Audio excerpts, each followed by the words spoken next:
Most pet sitters start for the same reason. We love animals, we love serving people and clients, and we love the actual physical work.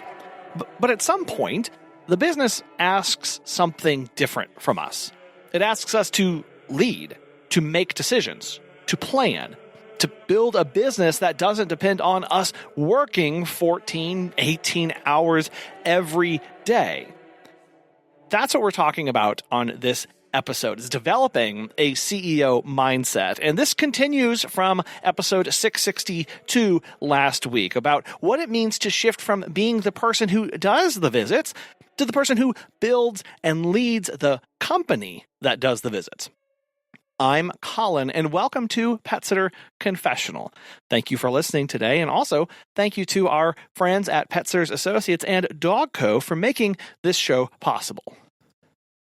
So last week on episode 662, we talked about the 3 shifts necessary to go from doing the work to running a company. And again, we're expanding on that today. And this is really comes from, this pressure comes from really 3 things. It's the capacity that you face.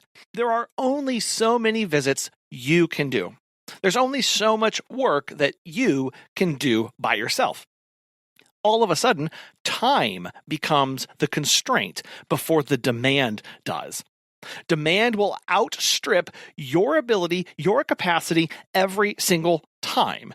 Now, this is where many of us have to ask that question: do I want to grow beyond this? Do I want to continue to keep up with demand? Or do I want to constrain this, have different funnels coming into my system, and control the kind of clients that I get? When we decide that we want to grow with the demand that we face, again, the requests for visits, the new client inquiries, if we want to keep pace with that, our time becomes the constraint. And so all of a sudden, we hit this ceiling of capacity where we can't grow anymore because we can't make any more hours in the day. That's really the first one. The second one is that all of a sudden, there becomes this emotional and physical fatigue from doing the work. Doing constant work, plus admin, plus nights, plus weekends, plus holidays, is not sustainable long term. This is something that we faced in our own business after operating, and it was Meg and I for many, many years. And then I got really sick with COVID and suddenly was faced with the fact that I was physically unable to do the work necessary, to do the work that was required for our business and for our clients. And we faced very real burnout during that time of getting ourselves out, doing the work, walking the dogs, doing the visits while sick, while resentful, while not wanting to do that instead of wanting to be home and recover. Burnout isn't a personal failure. It's not something that is limiting in you. It's not a defect in you. It's not something that you can get better at. It's a systems failure. When we faced personal burnout, it meant that we had to get better systems in place. We had to get a better business that would support us through that and prevent that. The third pressure that we face when developing, and what forces us to really develop this CEO mindset, is that the business becomes its own entity at a certain stage. And the stage will really depend on how fast your business is growing, the collection of services that you have, and really what you want out of it. Suddenly, or sometimes not so suddenly, the business, the needs of the business start to diverge from the owner's preferences. This is a very key stage of understanding what is my business need versus what do I want to do. As a CEO, we have to serve both. We have to serve the needs of the business while retaining my preferences, and understand that these are sometimes set apart. The business must have taxes filed. The business must have policies and procedures. The business must have a marketing funnel. The business must have, you can go down and down and down those lines. But if I don't want any of those, if I don't like any of those, what do? How do we serve both of the business needs and our own? That is the role of a CEO. To understand that the business in and of itself is an organism, is this living thing that has requirements and stuff that we have to feed it, that might not be what we want to do. If we don't step into the role of CEO, the business defaults to technician mode. Okay, and if we don't step into CEO, we default to technician mode, where all we're doing is we're busy, we're reactive, and we are hyper fragile as a business. Any one thing, one more stressor, one more pain point, one more too busy of a day, and the whole thing collapses.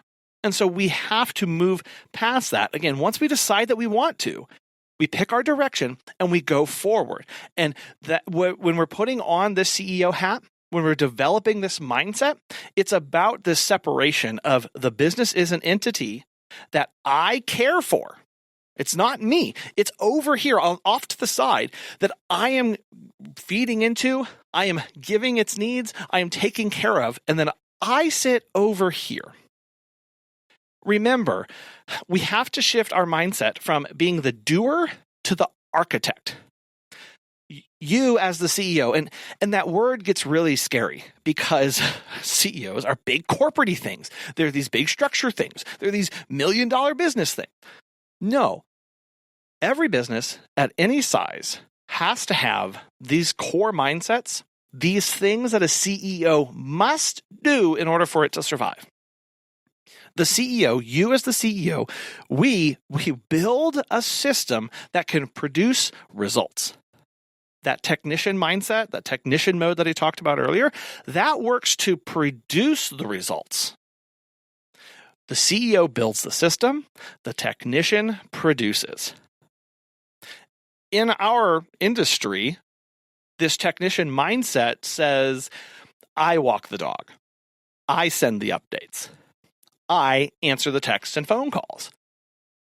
The CEO mindset really asks, how do we ensure the dog gets walked? Do you notice that subtle shift? I walk the dog. Change that to, how does the business make sure the dog gets walked?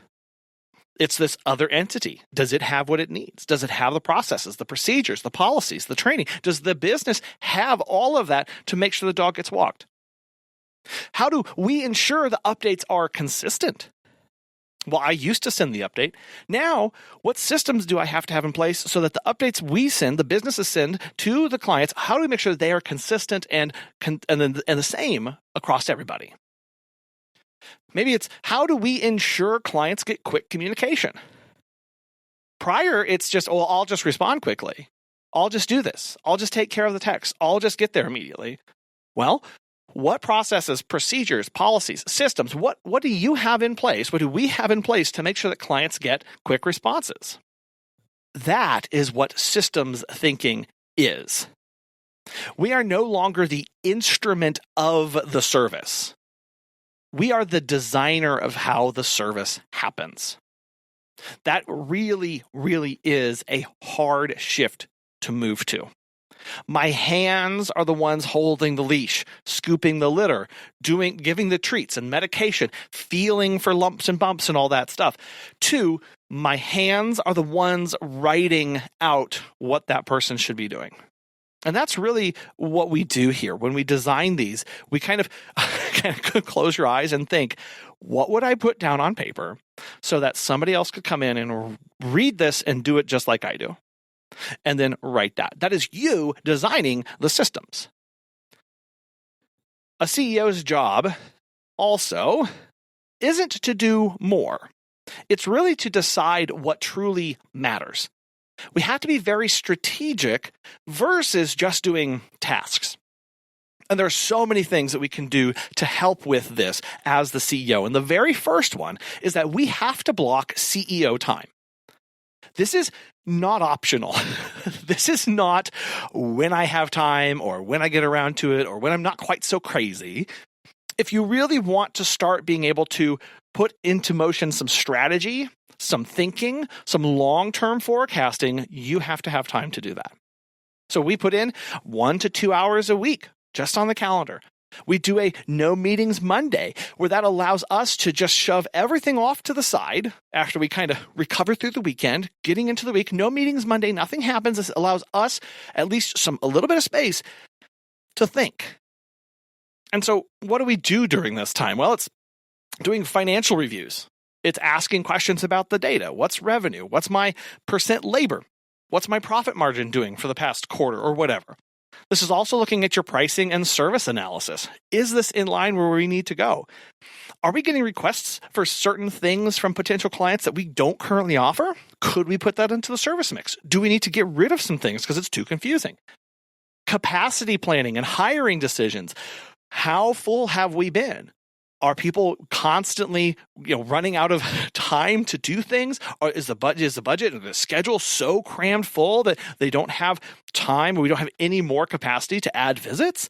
Maybe it's marketing. What's worked, what hasn't worked, or partnership development. Who do I need to go talk to? What networking thing is available to me? What do I need to be telling people about our business? Even things like the client life cycle. How do they come in? How are they nurtured and cultivated? How are they going all the way through your business? And process optimization. Spoiler, they can never be optimized enough. There's always going to be something that's new, that's different, that's unique, that changes in our business, that we have different needs to meet as well. That this CEO time is what allows us to look at these things. These are very big picture things in your business. These are the things that keep the systems healthy.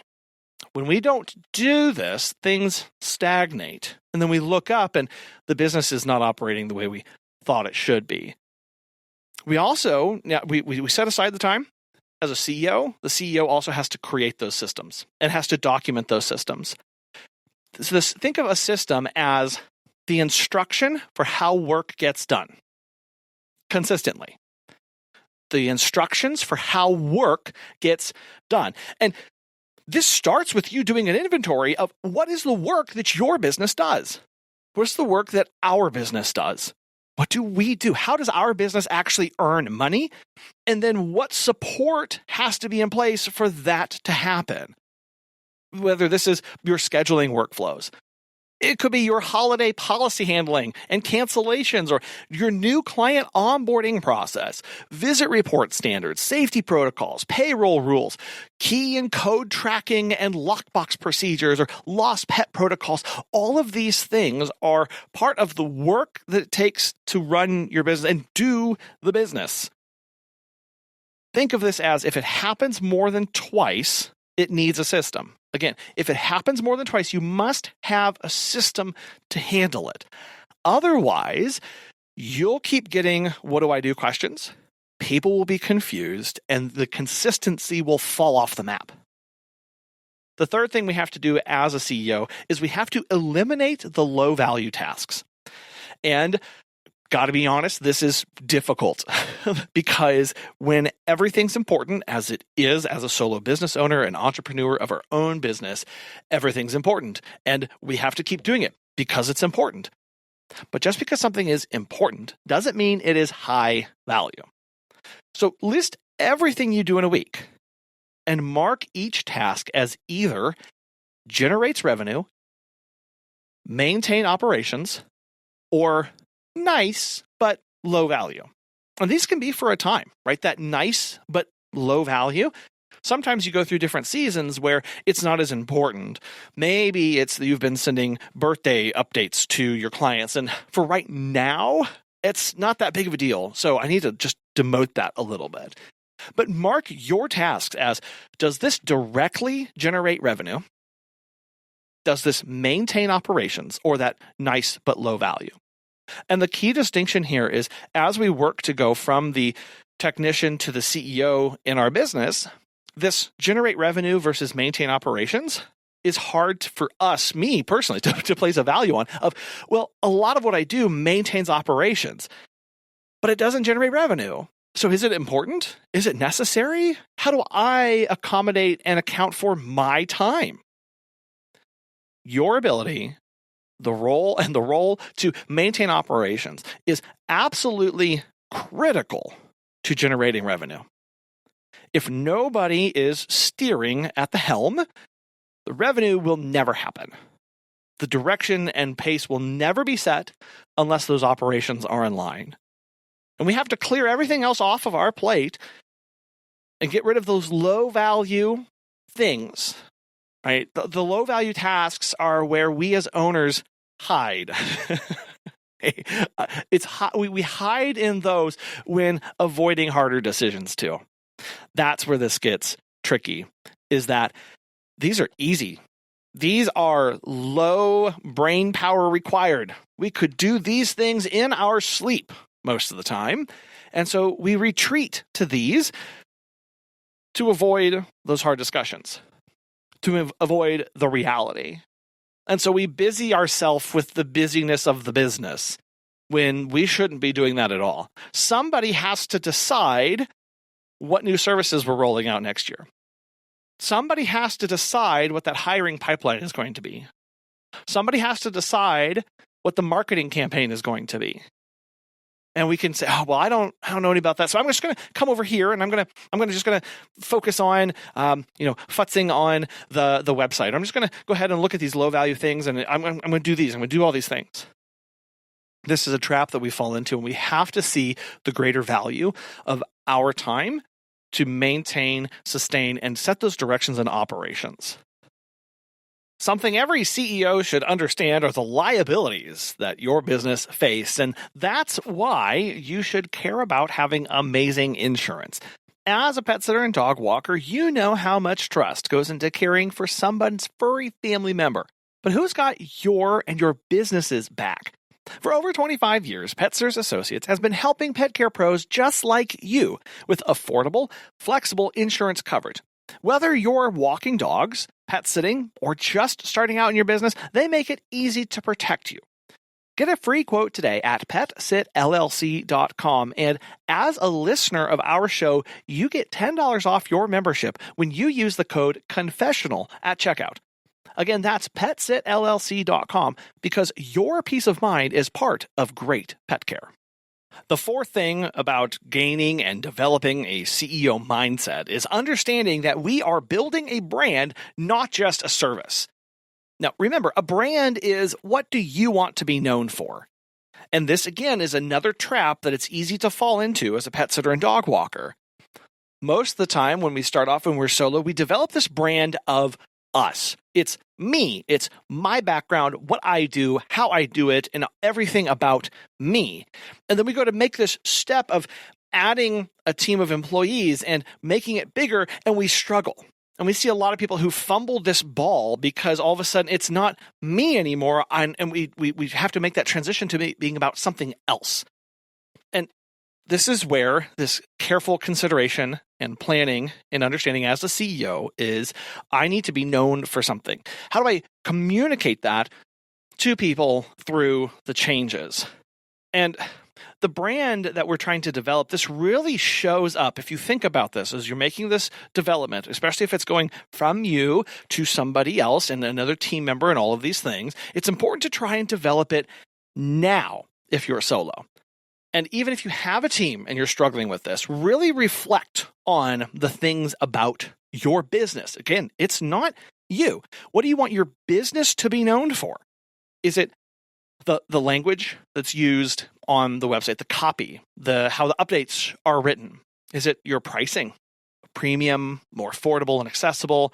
Maybe it's the uniforms, the presentation, the white glove service that you bring, or how you take photos and how you take videos and what that looks like to people on the receiving end.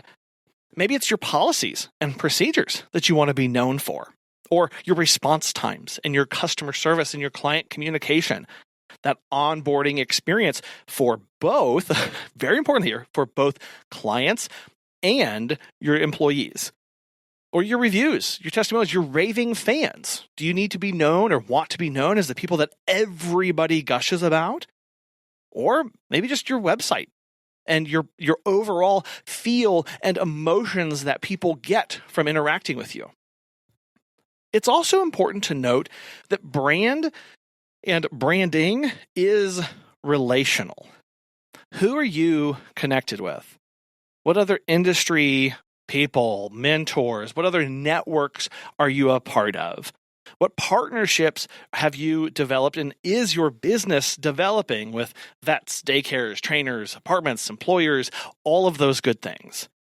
And what's your online presence like? What do people see when they go to your Facebook and Instagram? Does that truly reflect what you want to be known for in your community? Because when we get this right, as a CEO, when we develop this brand, when it's strong, this allows you to charge those premium prices. It allows you to resist commoditization, which is one of the biggest threats to the industry right now, is a race to the bottom and a suppression of prices across the industry. Having a strong brand also allows you to attract better clients. And this isn't clients who are willing to pay more or clients who just are desperate to need your services. These are clients that truly and deeply connect with you. When you have a messaging that is so strong, people see themselves in it and they can't think of any other solution because you nailed it. That's a better client. And then it also allows you to hire better talent.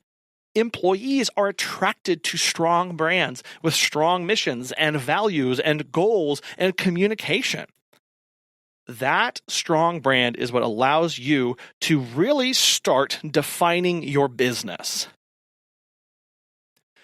As a CEO, we also scale through delegation and outsourcing. The CEO mindset really requires letting go. One of the single most difficult things that we have to do in developing this mindset is in letting go. Typically, we think of this just in, well, I have to let go of doing all the visits. But it's everything throughout the business. It really is about you not being in intimate control and oversight over this particular visit second by second, or this onboarding process second by second.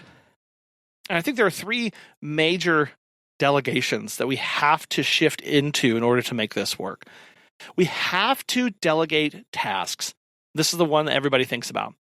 My field visits, my scheduling, my invoicing, my social media, my bookkeeping, all of that. I've got to outsource the tasks of the business so that I'm not the one doing all of them. And I can focus on those high value things that we discussed earlier. The second one that gets missed, I have to delegate the task, but almost as importantly, I have to delegate the outcomes. I have to delegate the outcomes and the responsibility on that. Right? It's not just, okay, do this dog walk. It's also, and actually is, okay, this result needs to happen every time. It's not just, okay, post a picture of a dog. It's our Instagram must showcase enrichment, professionalism, and trust. Posts should reflect these three values and never anything else.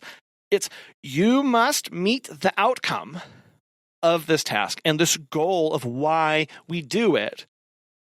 The updates must include these three things. The photos must be taken like this. The onboarding experience for a client must feel like this to them. The third thing we have to outsource are specialists. Okay? CEO mindsets buy expertise instead of reinventing the wheel. You know what you're good at. You know what you're not. And there are experts, there are specialists there to help serve you in your business. And part of the CEO mindset is going, I want the best people working in my business. So I, the person who doesn't know anything about lawyering and contracts, should not be the one to try and develop that. Let me go find a business lawyer. Let me go find an accountant and bookkeeper. Let me go find a CPA and tax strategist. Let me go find a web designer or Google Ads and marketing or a business coach or HR and payroll or a VA for my administrative work. Let me find people who aren't just doing this to do it, but they excel at it. Because part of that CEO mindset is, again, I want the best. I want to serve my clients the best. I want them to have the best experience. We should also want our business to be run the best. Outsourcing at these three levels of delegating the tasks, the outcomes, and the specialists, this is not a luxury in our business. These are necessary at every stage and every level, and they truly are a multiplier. And now a word from Michelle Klein from Dogco Launch. What does it take to scale your pet care business? My name's Michelle Klein. I'm the founder of Dogco Launch, where pet care companies come to grow and scale. And I want to send you a case study of how one of my clients took his monthly revenue in just 1 year from $17,000 to over $73,000. And yes, that is monthly revenue, not annual. To get this case study and to learn more about Dogco and what we do and how we help companies, go to dogcolaunch.com/case study. We've talked about how in order to develop our CEO mindset, we have to shift from being the doer to the architect. We've talked about how we have to think about doing strategy over tasks and building a brand that's not just a service and scaling through delegation and outsourcing. The next aspect of developing a CEO mindset is in really honing in and understanding our financials and making sure that we are making decisions based off of those. This is where things get prickly and way more personal than a lot of people really understand. And this is because people come into the industry, they're developing their business, and we have this mindset in the back of our head of, I'm not good at numbers, or that's not really my thing, or I don't know where to start, or I'm so scared I don't want to even look at it. And these are all true. These are all valid. And they're all important to recognize that we might not be the best mathematicians. We might not be the best at these things. And we might genuinely be scared to look at some of these numbers and calculations. The fact is, though, is that a CEO mindset requires and really demands knowing your numbers, especially revenue by service. What services do you offer? How much revenue does your company make per each service? And sidebar here, how much profit does each service line bring to you? That margin that you have. What's your labor costs? How much are you putting into payroll? How much does it cost you to acquire a customer? CAC, customer acquisition cost, or the client lifetime value, CLV, LTV, all these numbers. Again, this gets a big, scary thing. But most importantly, what is your monthly revenue? What's your labor costs? Focus on those two things. Then you can start thinking about your clients and going, what's my churn rate? What's my annual retention rate for my clients? And a number that we watch really closely is our capacity and utilization. How many walks could we do today based off of our current staffing rates and where people are? Am I doing that? Am I at 12% capacity? Am I at 140% capacity? This gives you some idea of what you need to do in your business. And it's not just about doing the math. You can calculate everything. You can have ChatGPT do this for you. You can hand this off to a bookkeeper and a CPA and say, calculate all these for me. When they hit your desk, when they hit your email, if you don't know what they mean and how to change them, they're completely pointless. The goal of the numbers is for decision clarity. We have to be able to look at the numbers and go, what do these mean to my business? What does it really mean if my annual client retention is 20%? Okay, but that means that I'm losing 80% of my clients every year. No wonder it feels like I'm on the rat wheel, constantly churning and running as fast as I can, and I'm not growing anywhere. What do I do about that? What does it mean that my labor is 78% of my of what my business brings in? No wonder it seems like my business is making more money than ever, but I'm not taking home any more, really. These are what give you key insights into your business. And again, if we're not up to snuff on all these things, don't just work with a CPA and a tax accountant and a bookkeeper. Don't just work with them.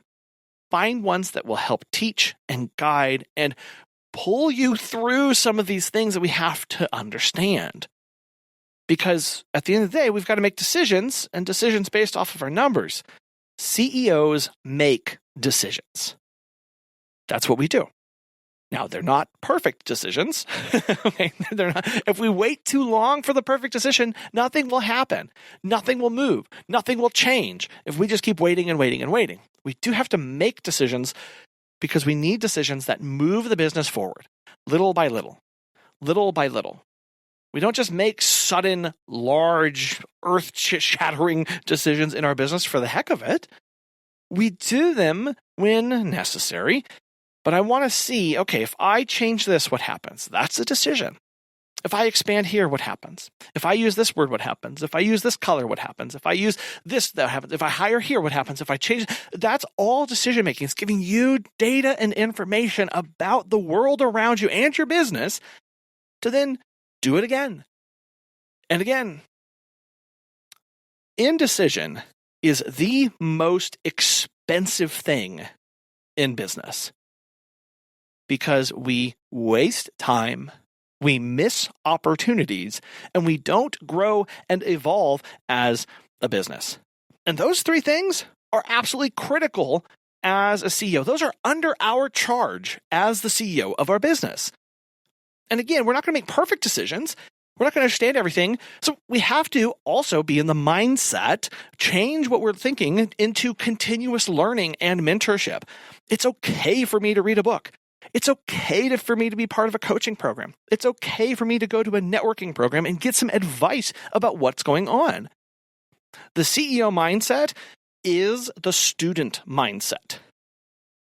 If we sit around thinking we know everything and no one can teach us anything, our businesses will go nowhere.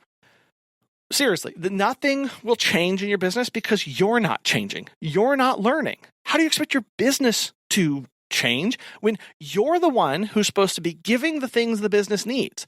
If you don't know what they need, know how to change it or anything, your business is starving at that point for information. It's books. Go to conferences, network with people. It's being involved in masterminds or more training and certifications, courses, coaching. I'm going to mention podcasts might be a good place to go with these things, or your peers in your area to just talk about and brainstorm things. And it's one thing to just get information. That's one thing.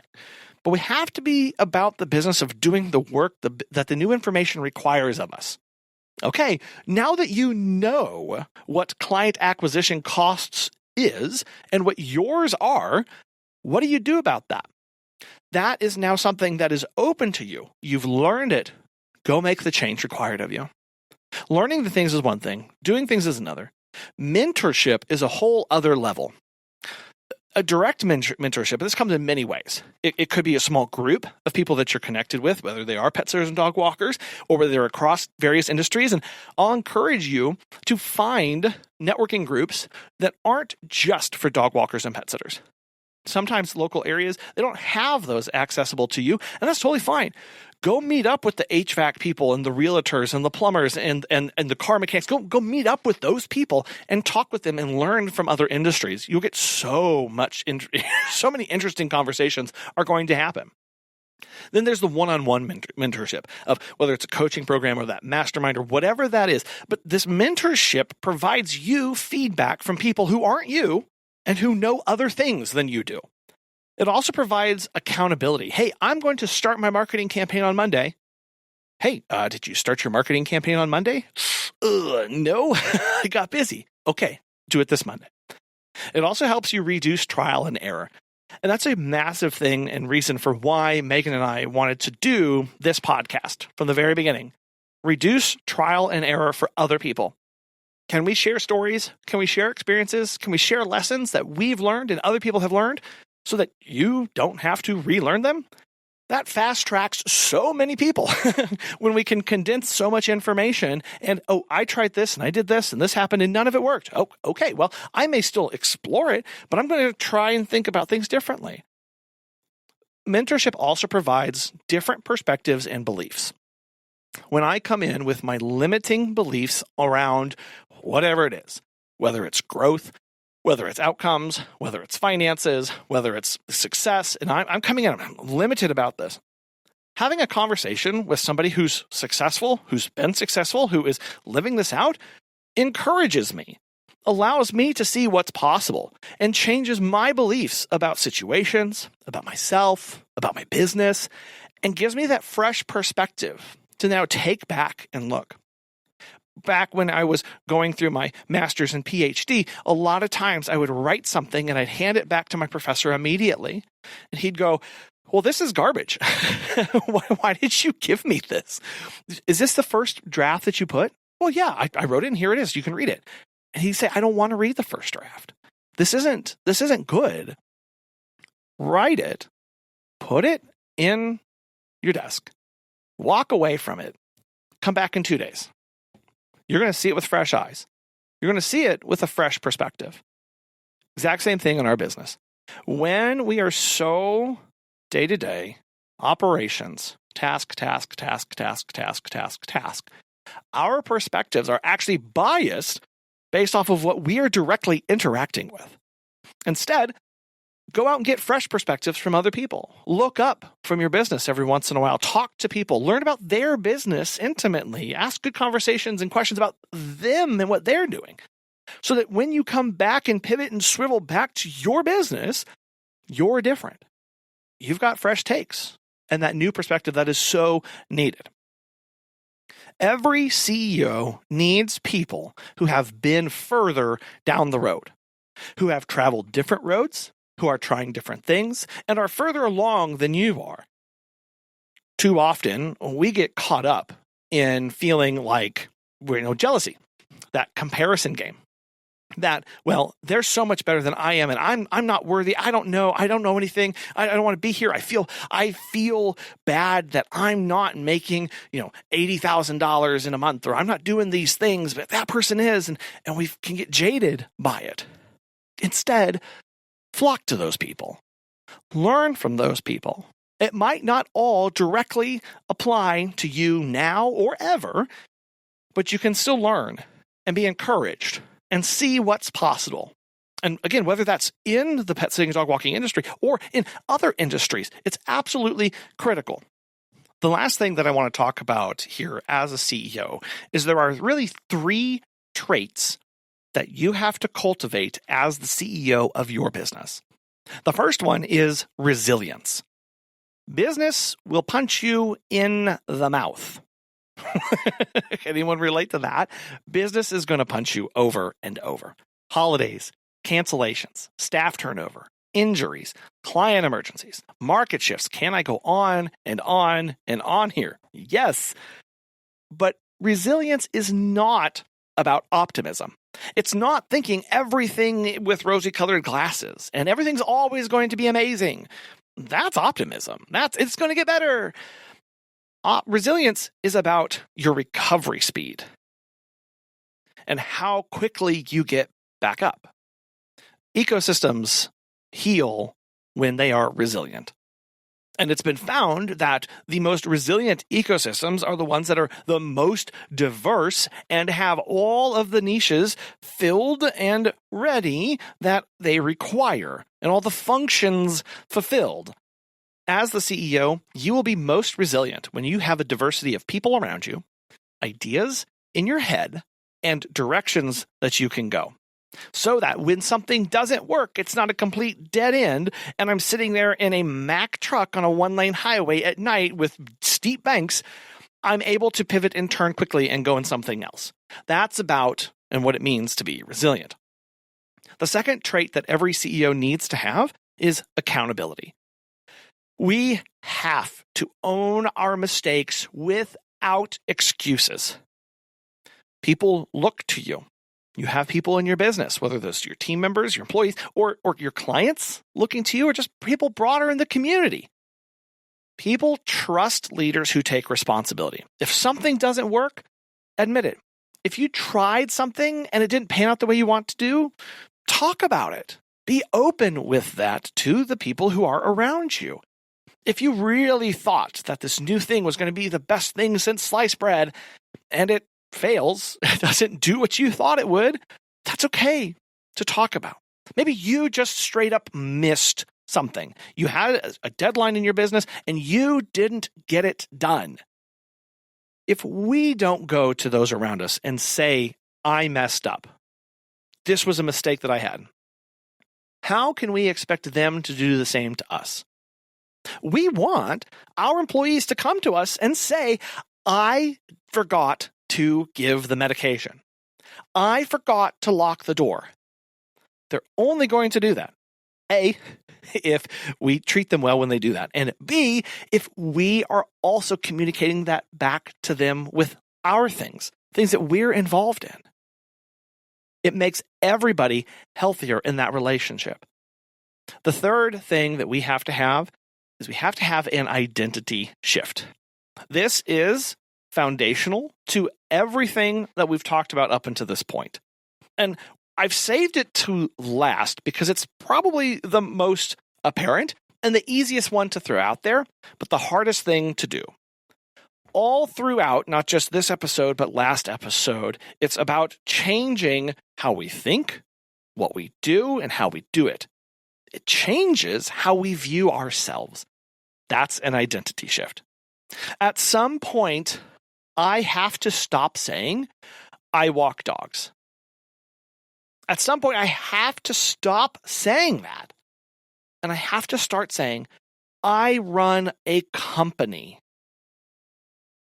That was a hard shift when I was putting together little business cards for handing out at networking things and all this stuff. And I have some digital ones too. It always asks, right? Part of the process is, what is your title?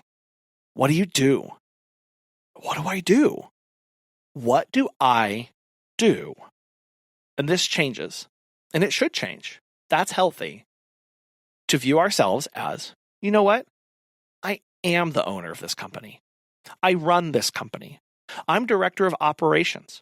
I'm director of client relations. I'm director, whatever those titles, while they seem silly, while they're written on paper, they mean so much when we internalize them and do everything else that we've talked about. Nothing that we've talked about up to this point happens until we see our identity as I run a company. Because identity drives my behavior. Behavior drives results. If I don't think I'm something different, if I don't view myself and my role in my business as different than it was yesterday, I'm never going to act differently. I'm never going to change. Why would I? I'm still the same. Is it my business? No, it's not. My identity changes so that I change my behaviors. As my behaviors change, this drives results and the things change around me. Why isn't my business growing and operating like it needs to? Do I view myself as the owner of the company? Or do I view myself as just the dog walker? Or just the admin? Or just the payroll person? Or just the whatever? We tend to be our own bottlenecks and get in our own way more than anything else. As a CEO, it starts with you. Everything in your business starts with you. Give your business what it needs. Right? The goal here isn't to remove yourself completely from the business, unless that's your dream. Totally fine. The thing is that everything that we've talked about leads to both more balance in your life and a better run business, and the ability to step out if you want to. We view it as the goal is to build a business that is sustainable, that we can keep doing what we're doing forever, for the long haul, that is profitable. Yes, again, it's okay if you make money off of what you do and how you do it. It builds a business that is resilient. It doesn't just crack and crumble at the first sign of stress. It's also valuable. It is valuable as in somebody could purchase the business. It also provides real, tangible value to your clients, to your team, to you. It's attractive. When I am doing the things that a CEO needs to do, it attracts people to the business. They see it for something that they want to be involved in. And when we act and believe ourselves, see ourselves as that CEO, it can now grow beyond my personal capacity. It grows beyond what I can do alone. This kind of mindset, having a CEO mindset, turns chaos into structure, dependency into scalability, from firefighting into strategy, and effort into true enterprise. I hope this episode has been beneficial to you. Would love your feedback on it. Send that to petsitterconfessional@gmail.com. Also, we have a contact form on our website for getting feedback, taking questions, this kind of thing. You can go to petsitterconfessional.com/contact and fill that out, and we'll respond back to you. And we want to thank our sponsors today, Pet Sitters Associates and Dogco Launch. Thank you again for listening. We so appreciate you. I hope you have a wonderful rest of your week. Bye.